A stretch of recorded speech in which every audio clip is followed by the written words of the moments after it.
മാധ്യമലോകത്തും social media പ്ലാറ്റ്ഫോമുകളിലും വലിയ ചർച്ചകൾക്ക് വഴിവെച്ച വാർത്താ കാർഡുകൾ നീക്കം ചെയ്ത സംഭവത്തിൽ ഒടുവിൽ സാങ്കേതിക വിശദീകരണവുമായി ടെക് ഭീമന്മാരായ മെറ്റ രംഗത്തെത്തിയിരിക്കുന്നു. പ്രമുഖ മാധ്യമങ്ങളുടെ വാർത്താ കാർഡുകൾ ഫേസ്ബുക്കിൽ നിന്നും ഇൻസ്റ്റഗ്രാമിൽ നിന്നും അപ്രത്യക്ഷമായ സംഭവത്തിലാണ് കേരള പോലീസിന് മെറ്റ രേഖാമൂലം മറുപടി നൽകിയത്.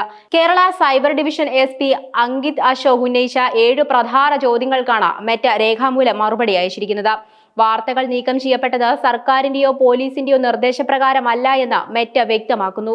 വാർത്താ കാർഡുകൾ നീക്കം ചെയ്യാൻ സർക്കാരോ മുഖ്യമന്ത്രിയുടെ ഓഫീസോ പോലീസോ കോടതിയോ ഒരു തരത്തിലുമുള്ള നിർദ്ദേശം നൽകിയിരുന്നില്ല എന്ന് മെറ്റ ഔദ്യോഗികമായി സ്ഥിരീകരിച്ചു. മെറ്റയുടെ ഓട്ടോമേറ്റഡ് സാങ്കേതിക സംവിധാനത്തിലുണ്ടായ പിഴവ് കാരണമാണ് വാർത്തകൾ നീക്കം ചെയ്യപ്പെട്ടത്. ഫേസ്ബുക്കിന്റെയും ഇൻസ്റ്റഗ്രാമിന്റെയും നിർമ്മിത ബുദ്ധി അൽഗോരിതം സ്പാം അക്കൗണ്ടുകളെയും തെറ്റായ വിവരങ്ങളെയും പ്രതിരോധിക്കാൻ ഉപയോഗിക്കുന്ന ഫിൽട്ടറുകളിൽ വന്ന പിഴവാണ് ഈ പ്രതിസന്ധിക്ക് കാരണമായത്. തെറ്റായി നീക്കം ചെയ്ത 16 വാർത്താ കാർഡുകളും ഇതിനോടകം തന്നെ പൂർണ്ണമായും പുനഃസ്ഥാപിച്ചിട്ടുണ്ട് എന്നും കമ്പനി അറിയിച്ചിട്ടുണ്ട്.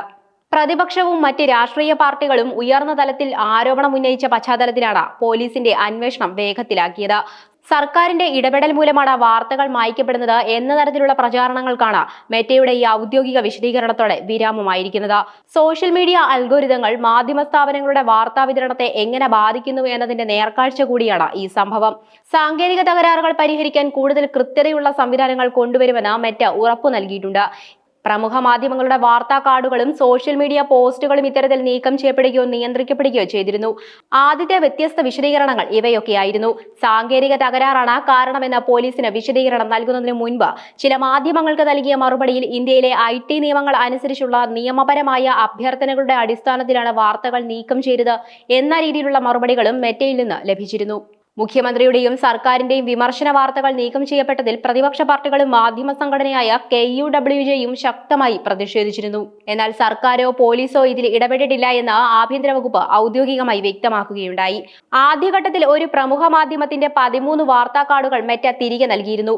തുടർന്ന് പോലീസിന്റെ ഇടപെടലിനു ശേഷമാണ് ആകെ നീക്കം ചെയ്ത 16 വാർത്തകളും പൂർണ്ണമായി പുനഃസ്ഥാപിച്ചത്. കേരള പോലീസിലെ cyber division SP Ankit Ashok മെറ്റയ്ക്ക് അയച്ച കത്തിൽ നീക്കം ചെയ്ത വാർത്താ കാർഡുകൾ ഏതെല്ലാം, ഇവ നീക്കം ചെയ്യാൻ ആരെങ്കിലും പരാതി നൽകിയിരുന്നോ, ഏത് അൽഗോരിതം ഫിൽട്ടറാണ് ഇവയെ സ്പാമായി തരംതിരിച്ചത്, ഇത്തരത്തിൽ വാർത്തകൾ മായ്ക്കാൻ മുൻപും തടസ്സങ്ങൾ ഉണ്ടായിട്ടുണ്ടോ തുടങ്ങിയ 7 പ്രസക്തമായ ചോദ്യങ്ങളാണ് ഉൾപ്പെടുത്തിയിരുന്നത്. പ്രമുഖ വ്യക്തികളെ പറ്റിയോ ട്രെൻഡിംഗ് വിഷയങ്ങളെ പറ്റിയോ പെട്ടെന്ന് വലിയ തോതിൽ പോസ്റ്റുകളും കാർഡുകളും പ്രചരിക്കുമ്പോൾ മെറ്റയുടെ സുരക്ഷാ അൽഗോരിതം അതിനെ കോർഡിനേറ്റഡ് അൺഒതന്റിക് ബിഹേവിയർ അല്ലെങ്കിൽ സ്പാം ആയി തെറ്റായി അടയാളപ്പെടുത്താറുണ്ട്. ഈ സാങ്കേതിക പിഴവാണ് വാർത്താ കാർഡുകൾ മാഞ്ഞുപോകാൻ ഇടയാക്കിയത്. വാർത്താ പ്ലാറ്റ്ഫോമുകൾ സോഷ്യൽ മീഡിയയെ ആശ്രയിച്ച് പ്രവർത്തിക്കുമ്പോൾ വൻകിട ടെക് കമ്പനികളുടെ സ്വയംഭരണമായ അൽഗോരിതങ്ങൾ മാധ്യമ സ്വാതന്ത്ര്യത്തിന് തടസ്സമാകുന്നു എന്ന് ചൂണ്ടിക്കാട്ടി വിവിധ മാധ്യമ സംഘടനകളും മാധ്യമ പ്രവർത്തകരും രംഗത്തെത്തിയിരുന്നു. വാർത്താ സ്ഥാപനങ്ങളുടെ വെരിഫൈഡ് പേജുകളിൽ നിന്നുള്ള പോസ്റ്റുകൾ നീക്കം ചെയ്യുന്നതിന് മുൻപ് മാനുവൽ റിവ്യൂ ഉറപ്പാക്കണമെന്നും ഇത്തരം സാങ്കേതിക പിഴവുകൾ ആവർത്തിക്കാതിരിക്കാൻ അൽഗോരിതം സിസ്റ്റത്തിൽ ആവശ്യമായ മാറ്റങ്ങൾ വരുത്തുമെന്നും മെറ്റ പോലീസിന് ഉറപ്പു നൽകിയിട്ടുണ്ട്.